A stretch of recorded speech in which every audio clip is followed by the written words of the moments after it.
एक नाम जो किसी गीत की तरह मीठा और किसी चांदनी रात की तरह सुकून भरा था। बेहद सुंदर, मासूम और अपनी आंखों में बड़े बड़े ख्वाब लिए वो एक छोटे से गांव की बेटी थी।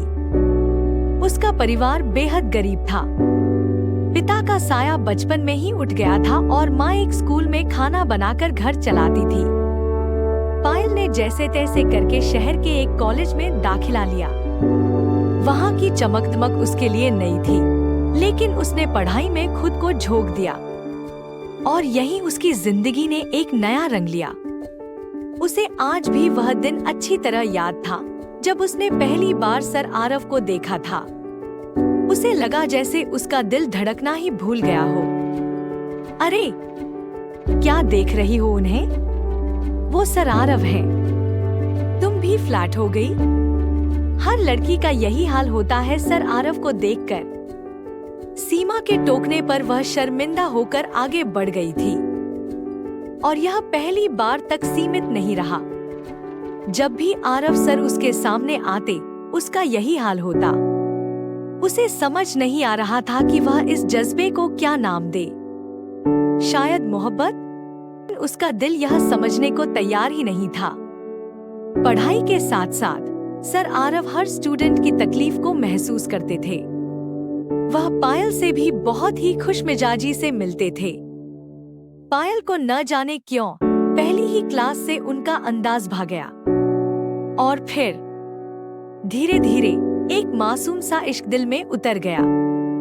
पायल जानती थी कि ये मोहब्बत अधूरी है। वो बस एक छात्रा थी और वो उनके प्रोफेसर। उसने कभी ये बात जाहिर नहीं की, सिर्फ दिल में बसाए रखा। एक मीठा सा राज। कॉलेज खत्म होते ही पायल के सपनों पर गरीबी का ताला पड़ गया।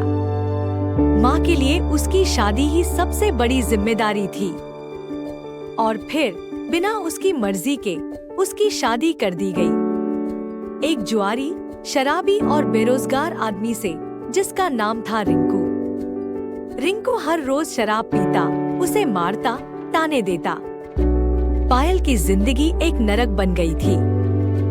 उसके ख्वाब, उसकी हंसी, उसका सुकून, सब कुछ जैसे कहीं खो गया था। एक दिन किसी झगड़े में रिंकू का कुछ लोगों से विवाद हो गया और उसे सरेआम गोली मार दी गई। पायल विधवा हो गई। उस रात उसे कोई गम नहीं था, बस एक अजीब सी राहत थी। वो वापस अपनी माँ के घर लौट आई। अब पायल जवान थी, खूबसूरत भी।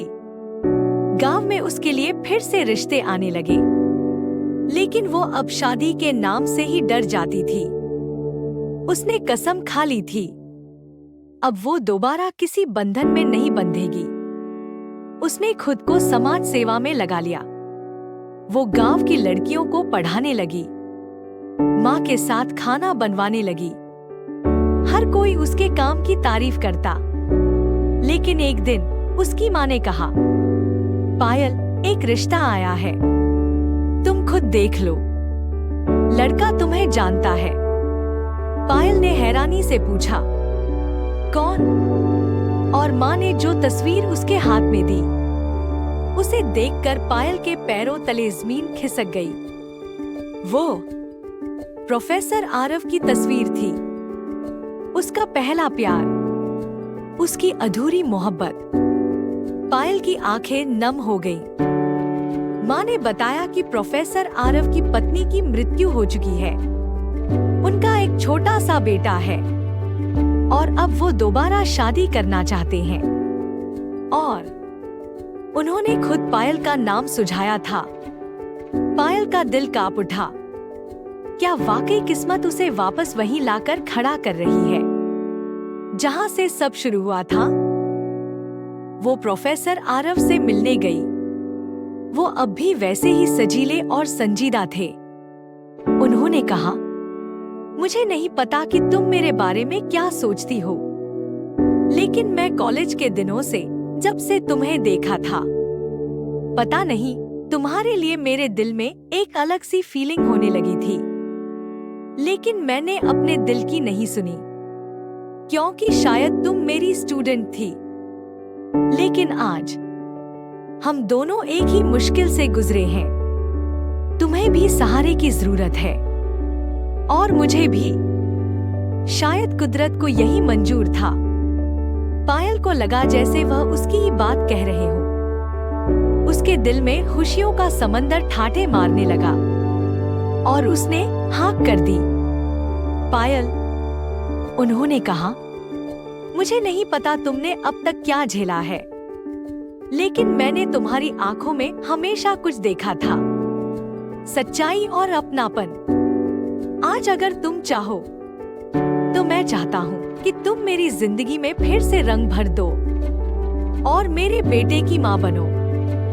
पायल ने नजरें झुका ली। उसे अपने पहले प्यार की झलक अब एक सच्चे जीवन साथी में दिख रही थी।